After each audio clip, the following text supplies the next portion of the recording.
Kegiatan belajar mengajar telah selesai. Misa bergegas menuju parkiran bersama Cesa untuk bersiap pulang.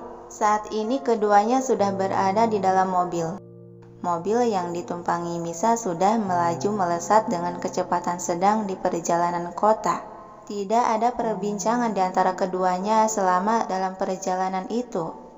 Misa memilih diam dan sibuk memperhatikan perpohonan di jalanan yang dilewati, sedangkan Cesa lebih fokus menyetir, menatap ke jalanan depan.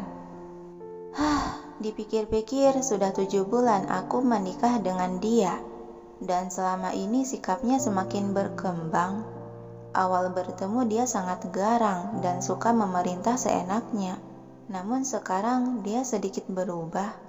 Ya, walaupun meski masih suka seenaknya sih. Memang pantas ya dia aku juluki singa bunglon. Dengan sikapnya saja dia sering berubah-ubah. Tapi mau sampai kapan aku bertahan dengan pernikahan palsu ini? Ayah, Bunda, maafkan Misa jika di suatu hari nanti Misa akan diceraikan olehnya. Ayah jangan marah dan kecewa terhadap tindakanku ini, karena memang sedari awal yang berniat mempermainkan pernikahan ini bukan Misa, tapi dia. Curahan hati Misa yang termenung menatap kosong.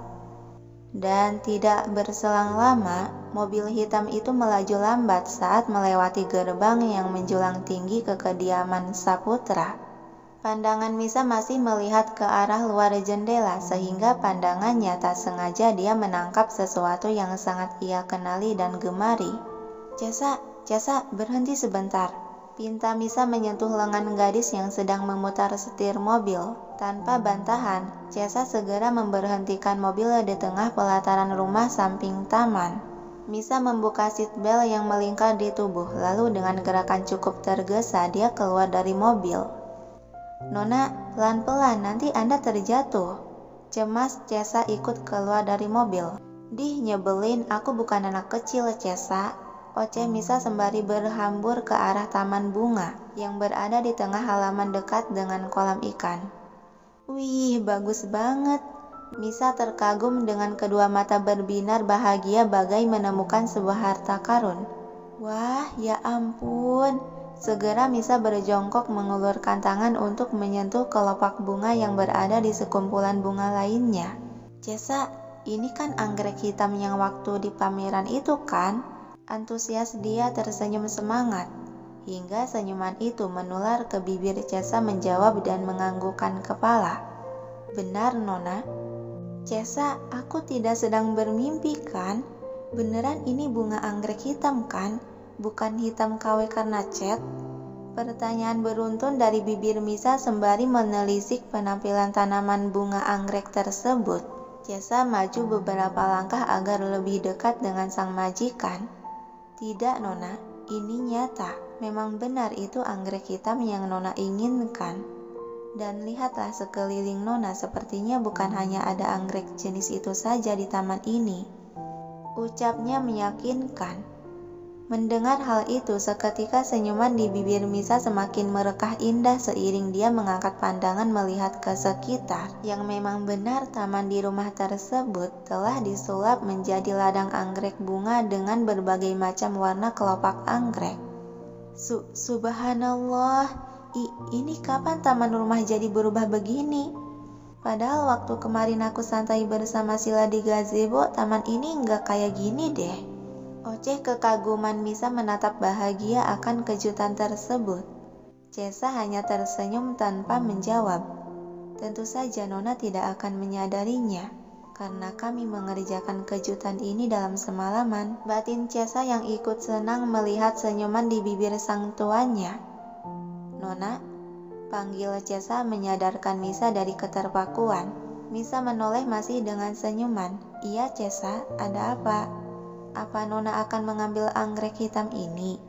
Dia menunjuk ke anggrek yang berada di antara sekumpulan bunga lain. Misa sedikit mengernyitkan alis. Maksud kamu apa? Bukannya anggrek ini memang sudah di sini kan? Maksud saya apa Nona ingin merawatnya di dalam kamar? Hah? Seketika kedua mata Misa langsung berbinar saat mendengar kata merawat. Benarkah aku bisa merawat si anggrek ini di kamarku? Yang dibalas manggutan meyakinkan dari Cesa. Namun sedetik kemudian raut wajah Misa berubah muram, teringat akan kejadian saat Arga melarang Misa membawa sekotak bunga hadiah di hari guru waktu lalu. Kayaknya dia gak bakal ngizinin deh kalau aku membawa tanaman hidup ke dalam kamar. Cesa yang tahu siapa orang yang dimaksud Misa itu siapa. Dia tersenyum dan menggelengkan kepala. Tidak Nona, Tuan pasti akan mengizinkannya. Bagaimana? Biar saya siapkan tempat untuk merawatnya di kamar Nona. Aku sih mau aja, tapi Misa masih ragu memikirkannya. Mengingat tatapan si singa saja membuatku merinding takut. Seketika dia bergidik ngeri saat gambaran tatapan tajam nan dingin dari Arga terlintas dalam pikiran. Tidak gak perlu, aku cari aman aja. Tolak Misa tidak ingin berurusan dengan kemarahan Arga lagi. Membuat Cesa menghela napas pelan menatap diam. Padahal Tuan yang menyiapkan kejutan ini. Dan beliau sendiri juga yang menyuruh saya agar membujuk Nona untuk merawat anggrek di dalam kamar. Gumamnya dalam hati. Udah sore banget nih, aku ke kamar dulu ya, Cesa. Misa berpamitan setelah melirik jam yang melekat di pergelangan tangan. Baik Nona, Cesa mengangguk mengiyakan dan menatap kepergian Misa yang sudah melangkah menuju pintu masuk rumah. Dia mendesah pelan beralih melirik pada bunga anggrek hitam. Meskipun Nona menolaknya, saya harus tetap menjalankan tugas dari Tuan. Kemudian Cesa memangku pot bunga tersebut dan ikut berbalik pergi. Di dalam kamar, setelah cukup lama Misa melantunkan ayat-ayat suci Al-Quran, dia keluar dari ruangan pakaian. Yang begitu saat dia berbalik badan, pandangannya langsung bersirobok menangkap sesuatu di ujung sana dekat jendela kaca. Anggrek, antusias Misa berbinar segera berhambur mendekat. Di dekat jendela tersebut terdapat sebuah vas bunga kaca transparan berisi bunga anggrek hitam yang terlihat sangat indah dan cantik. Ya Tuhan, bagaimana bisa bunga ini bisa di kamarku? Bukannya aku sudah mengatakan tidak pada Cesa ya? Celoteh Misa sembari mengamati dan menyentuh setiap bagian dari tanaman anggrek itu, sampai dia tak menyadari seseorang memasuki kamar karena saking senangnya mengagumi keindahan sang bunga. Dia ceroboh sekali. Bagaimana jika adikku masuk dan melihat penampilan dia yang tanpa kerudung? Membayangkannya saja membuatku kesal. Batin Arga melihat gadis yang berdiri membelakanginya. Dia segera mengunci pintu lalu berjalan pelan mendekati Misa yang masih asik mengagumi keindahan si anggrek. Duh, cantik banget sih. Kok bisa sih kamu seindah ini warnanya? Misa masih berceloteh sembari menyentuh bagian bunga dengan sesekali menghirup aroma wangi dari bunga itu. Dan di saat sedang asik tiba-tiba seseorang memeluk tubuhnya dari belakang. Membuat Misa tersentak kaget. Siapa? Waspada dia hendak berbalik, namun Arga semakin merapatkan diri dan memeluknya erat sehingga gadis itu tidak bisa bergerak ataupun menengok karena terperangkap. Hei, siapa kamu? Asila? Cesa? Tergagap Misa memiringkan kepala agar bisa mengendus aroma tubuh orang yang memeluknya. Bentar, kok parfumnya kayak bau dia? Begitu tersadar akan seseorang yang terlintas dalam pikiran, segera Misa melirik lengan yang sedang melingkar di perut juga bahunya untuk memastikan. Ternyata benar dia. Gumam pelan Misa seiring kedua pipi dia merona merah dengan jantung yang mulai berdegup cepat. Kamu kapan pulang? Dan bisakah kamu lepaskan aku? Cicit Misa sembari berusaha melepaskan lingkaran lengan Arga di tubuh. Namun Arga tidak menjawab ataupun melepaskan pelukannya. Ia malah merundukkan kepala dan mencium mengendus aroma wangi tubuh di sekitar leher Misa, yang seketika membuat gadis itu merinding geli merengutkan bahu. Hei, kamu apa yang sedang kamu lakukan? kau suka. Arga bersuara tepat di telinga Misa sehingga hembusan napasnya menciptakan rasa panas bergetar mulai menjalar di sekujur tubuh Misa. Suka apanya? Dan lepasin aku. Bunga itu kau suka.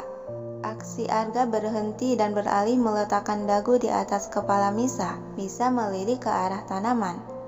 Kalau anggrek tentu saja aku sangat menyukainya. Jawaban tersebut menciptakan senyuman tipis di bibir Arga.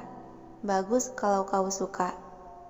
Nah, jadi sekarang kamu sudah bisa lepasin aku. Misa masih berusaha melepaskan diri dari pelukan erat lelaki tersebut. Dan dengan berat hati Arga melepaskan pelukannya membuat gadis itu menghembuskan napas panjang dan berbalik badan sehingga berhadapan langsung. Lega rasa cuk.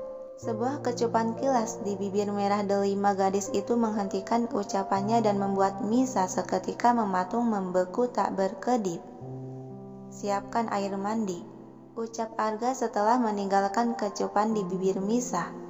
Arga langsung berbalik melangkah pergi memasuki pintu ruangan pakaian meninggalkan Misa yang masih mematung bagai patung. Begitu pintu ruangan pakaian tertutup, tubuh Misa langsung merosot ambruk. Dia menciumku. Terbata Misa menangkup wajahnya yang sudah sangat merah padam serta debaran jantung sudah tak terkontrol lagi. Sama halnya dengan Arga yang berada di balik pintu ruangan pakaian. Lelaki itu menyenderkan punggung ke daun pintu dan menghembuskan napas panjang mengatur napas karena jantungnya saat ini sedang berperang. Dan soal wajah sudah jangan ditanyai lagi, wajah Arga sangat merah padam. Apa yang sudah aku lakukan? Aku sudah gila. Gumam Arga menangkup bibir lalu tersenyum malu.